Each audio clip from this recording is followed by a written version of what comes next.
बात विवाद में आपका स्वागत है। मैं हूं डॉक्टर प्रोफेसर देवेंद्र राय। आज मैं आपसे सोनम वांगचुक के आमरण अनशन पर बात करूंगा। आपको ज्ञात है, कॉकरोच जनता पार्टी के समर्थन में सोनम वांगचुक, जो लद्दाख के एक पर्यावरणविद और शिक्षाविद हैं, उन्हें शिक्षण बहुत सारे लद्दाख में एजुकेशनल इंस्टीट्यूशंस चलाते हैं, उन्हें शिक्षा से बहुत लगाव है। आपको ज्ञात है कि कॉकरोच जनता पार्टी का जन्म, ये जो पेपर लीक हुआ और इतना जो CBSE के 10 और 12 के कॉपी के जांच में जो धांधली हुई और जो अनियमितता बरती गई, जिसके कारण करोड़ों विद्यार्थी सड़क पर आ गए, इसके खिलाफ कॉकरोच जनता पार्टी का आंदोलन है। और वो धर्मेंद्र प्रधान जो शिक्षा मंत्री हैं केंद्र में, उनके इस्तीफे के लिए ये आमरण अनशन हो रहा है।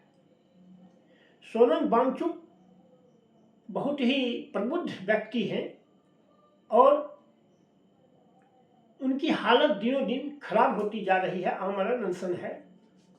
लेकिन जनता का जो समर्थन उन्होंने एक्सपेक्ट किया था वह नहीं मिल रहा है, जिससे वह बहुत निराश भी। वामपंथी पार्टियों का जो स्टूडेंट ऑर्गेनाइजेशन है, SFI, आयशा, AISF इत्यादि तो जोर लगाए हुए हैं, लेकिन इंडिया घटक के और जो घटक दल हैं, उसके जो स्टूडेंट ऑर्गेनाइजेशन हैं या यूथ ऑर्गेनाइजेशन हैं, उसका कोई खासा इंटरेस्ट इसमें नहीं है। इसके कारण उसको समर्थन नहीं मिल रहा है।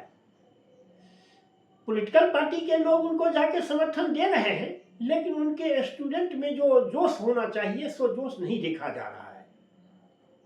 अब सवाल उठता है, इस आमरण अनशन में क्या होगा? देखिए, सरकारें अपने हिसाब से काम करती है और कोई आमरण अनशन होता है जिस बात के लिए, तो यह जरूरी नहीं है कि हो ही जाए। अधिकतर केस में नहीं होता है, बहुत बिरला केस में, अपवाद स्वरूप केस में आमरण अनशन या किसी आंदोलन के फलस्वरूप सरकार उसको वापस ले लेती है, लेकिन साधारणतया यह नहीं देखा जाता है। देखिए, मैं सबसे पहले आपको याद दिला दूं, पंजाब 1966 में जब भाषाधार आधार पर राज्यों का गठन होने लगा, तो पंजाब और हरियाणा अलग अलग हो गए और चंडीगढ़ के लिए खासा झगड़ा हुआ। हरियाणा वाला कहते थे मेरे पास रहे, पंजाब वाले कहते थे मेरे पास रहे, क्योंकि वहां अधिकतर लोग पंजाबी भाषी हैं। लेकिन सरकार का फैसला यह हुआ कि वहां दोनों के, वह एक यूनियन टेरिटरी होगा और वहां दोनों के राजधानी रहेगी। इसके खिलाफ दर्शन सिंह फेरूमान ने 1969 में, इंदिरा गांधी की सरकार थी, 74 दिनों का आंदोलन किए। दर्शन सिंह फेरूमान एक स्वतंत्रता सेनानी थे, उनको जेल में डाल दिया गया और 74 दिन आंदोलन आमरण अनशन किए, वह मर गए। लेकिन चंडीगढ़ पंजाब को नहीं मिला। तो देखा आपने, क्या कांग्रेस गवर्नमेंट ने इस आमरण अनशन के फलस्वरूप झुका? नहीं झुका। फिर देखिए 2000 में मणिपुर की इरोम शर्मिला, महीनों नहीं बरसों वह हंगर स्ट्राइक की। उसको नाक से खाना दिया जाता था, पोषक तत्व दिया जाता था, और वह AFSPA arm forces special power act को रिपील करने के लिए कर रही थी। क्या रिपील हुआ? नहीं हुआ। अंत में उन्हें अपना अनशन भंग करना पड़ा। फिर देखिए अन्ना हजारे का आंदोलन 2014 में क्या हुआ? क्या अन्ना हजारे के आंदोलन का जो मूल मुद्दा था कि भ्रष्टाचार के खिलाफ और लोकायुक्त की बहाली, क्या लोकायुक्त की बहाली हुई? नहीं हुई। तो जब इतने बड़े बड़े लोग, इतने जिसका भारत वर्ष में जिसका नाम था, उन लोगों के आंदोलन के फलस्वरूप और आमरण अनशन के फलस्वरूप जब नहीं बदला, जब सरकार वापस नहीं ली, तो यह सरकार मोदी तो और बहुत ही अपने बात पर अड़े रहने वाले लोग हैं।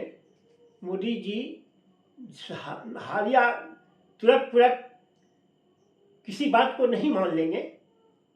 तो इसलिए यह आंदोलन भी भले ही सोनम वांगचुक हंगर स्ट्राइक करके मर जाए, लेकिन वापस नहीं होगा।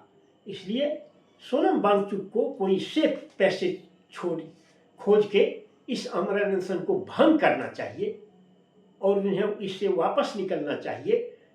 कॉकरोच जनता पार्टी जो मोमेंटम लोग उम्मीद किया था, अरे इंस्टाग्राम और फेसबुक और ये ट्विटर पर जो समर्थन होते हैं उसका कोई महत्व नहीं होता है।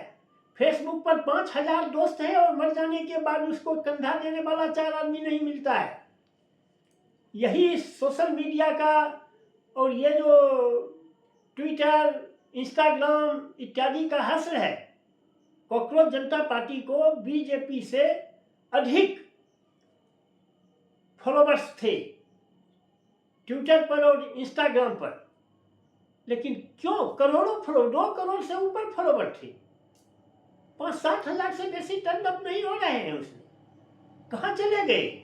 इसलिए सोशल मीडिया के फॉलोवर को आधार बना के कोई चीज़ का निर्णय करना अपने आप में यह एक फैंटेसी है ये। इसलिए इसको देखिए आगे क्या होता है। सोनम वांगचुक कैसे क्या निर्णय लेते हैं, पॉलिटिकल पार्टी के भी लोग जा रहे हैं, वो क्या सजेशन देते हैं, यह तो आगे आने वाले दिनों में दिखलाएगा। लेकिन हमें नहीं उम्मीद है कि सरकार इससे मानेगी। हाँ, इससे सरकार पर एक दबाव पड़ता है। वह दबाव भी तब पड़ता जब जन समर्थन उसे मिलता, जो सरकार घबराती कि इतने लोग उसके साथ हैं, लेकिन कहाँ जन समर्थन मिल रहा है। भारतवर्ष की जनता एक अमेरिका में रहने वाले आदमी पर अचानक आकर भारत का नेतृत्व करने आएगा, कैसे भारत की जनता उस पर विश्वास करेगी जिसको न जानती है न पहचानती है, इसके पहले जिसका कोई पॉलिटिकल आउटलुक नहीं जनता को मालूम है, कोई क्यों कर उसका समर्थन करेगा। जब ये अन्ना हजारे तो नेशनली नोन पहले से थे, लेकिन ये डिप्के को कौन जानता है? इस घटना के पहले कोई जानता था देश में क्या? कोई नहीं जानता था। वह जहां के हैं गुजरात में, गुजरात के भी लोग नहीं जानते थे। तो इस आधार पर इतने बड़ा निर्णय ले लेना यह एक नादानी है।